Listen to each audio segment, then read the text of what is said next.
Hello guys, welcome to my channel mister and Mrs tulip. তোমরা সবাই কেমন আছো? আমরা খুব ভালো আছি।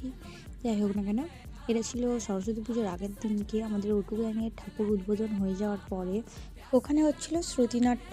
আমরা সব বসে বসে শুনছিলাম। তারপর আমার একটা বোন হঠাৎ করে বলল ওদের ঘরে ও পাটিসাপটার ব্যাটার তৈরি করে রেখেছিল, আর পাটিসাপটার পুরের জন্য ক্ষীরও তৈরি করে রেখেছিল। তো বলল খাবে, তাহলে চলো সবাই মিলে গিয়ে বানিয়ে তারপর আমরা খাবো। তো যথারীতি যেখানে খাওয়ার সেখানেই আমি আমার দিদি আর ওই বোনটা তো চলে গিয়ে এখানে বানানো শুরুও করে দিয়েছি। রেড কাউয়ের ঘি দিয়ে পুরোটা বানাচ্ছিলাম, আর আমরা এখানে একটু মজা করছিলাম। তারপরে যেই গরম গরম হয়ে গেছে, আমরা লোভ সামলাতে পারিনি, সবাই মিলে ভাগাভাগি করে খাচ্ছি, আর কি মারছি। যেহেতু আবার ওখানে অনেক সবাই আছে, তো এই কটাতে হবে না, তাই জন্য সবাই যাতে একটু একটু করে পায় তার জন্য আমরা পিস করছিলাম। আজকের ভিডিওটা এই পর্যন্তই। ভালো লাগলে সাবস্ক্রাইব করো গাইস।